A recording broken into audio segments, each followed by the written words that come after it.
په کابل ښار کې د میوې او سبزۍ ملي او بین المللي مارکیټ کې اوس د کال په هر فصل کې تازه میوه او سبزي ترلاسه کېدلی شي. په دې مارکیټ کې هټۍ لرونکي وایي چې د پخوا په پرتله په هیواد کې سړې خونې یو څه معیاري شوي دي. دوی وایي اوس د ژمي په موسم کې هم تازه سبزي او میوه په دې مارکیټ کې په اسانۍ او په مناسب قیمت پیدا کیږي. د کال په هر فصل کې چې وي دلته اوس هر ډول میوه او سبزي پیدا کیږي، که داخلي وي او که بهرني دواړه پیدا کیږي.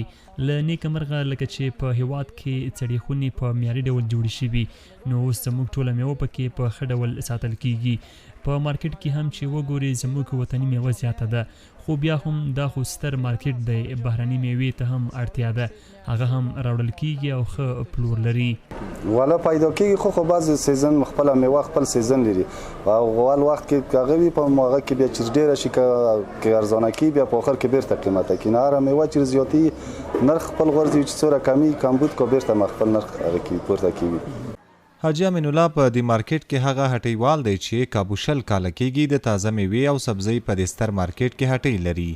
نوموړی وایي که څه هم چې په دې فصل کې د هیواد خپلې میوې نشته دي، خو بیا هم هغه میوې او سبزیجات چې له بهرنیو هیوادونو څخه راځي دلته په مناسب قیمت ترلاسه کیږي.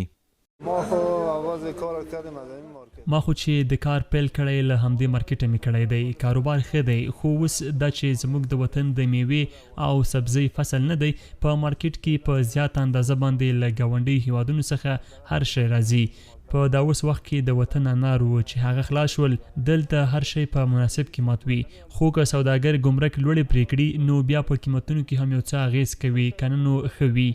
په کابل کې د تازه میوې د سوداګرو ټولنې مشر حاجي اختر محمد احمدي وایي چې په هیواد کې د سړو خونو په زیاتېدو او معیاري کېدو په کور دننه دغه اړتیا 50% پوره شوې ده.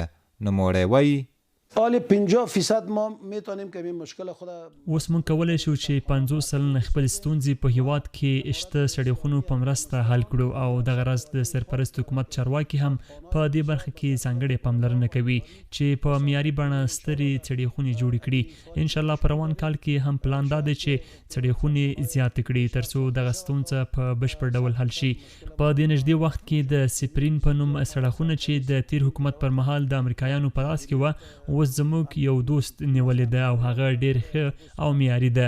نو دا هغه څه دي چې تر یوې اندازې د بزګرانو او سوداګرو ستونزې حل کړي دي.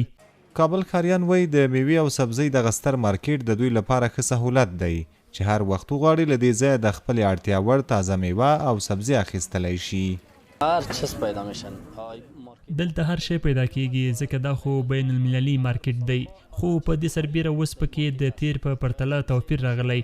په هر فصل کې تازه میوه او سبزي پیدا کیږي چې ځینې د هیواد له ګرم سیرو ولایتونو څخه ورته راځي او ځینې له ګاونډیو هیوادونو. کوم ډول چې سړی وغواړي شته پکې.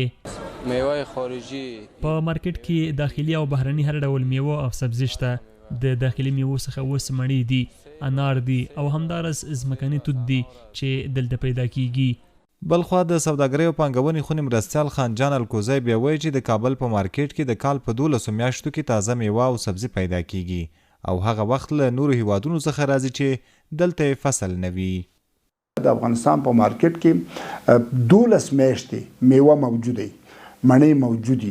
اکثره دا مڼې په بعضې وختونو کې یا د ایرانی او د ایران نه چې خلاص شي اکثره چینایي دي، چې چینایي میوې هم تاسو چینې په یو سپین پلاستیک کې په هر دغه کې دغه کېږي، نو هغه په هغه وخت کې راځي چې افغاني میوې ختمې شوي. البته موږ په هغه وخت کې موسمي تعرفې لرو او دا موسمي تعرفې جګوو په دغه باندې په خارجي میوو باندې. همدارنګه نور خلک هم نور همسایگان هم چې دغه لري د موسمي تعرفې لري، خصوصا پاکستان کله کله چې د دوی د میوو وختي زمونږ په میوو باندې او سبزي باندې تعرفې جګوي. په کابل کې د میوې او سبزۍ په دې ملي او بین المللي مارکیټ کې سلګونه کسانو ته د کاروبار زمینه برابره شوې ده. دغه مارکیټ ته هره شپه سلګونه ټنه تازه میوې او سبزۍ راوړل کیږي چې کورني سوداګر او کاروباریان بیا له دغه ځایه د هیواد نورو ولایتونو او ان بهرنیو هیوادونو ته لیږدوي. عزت الله احمدزی، CGTN پښتو، کابل.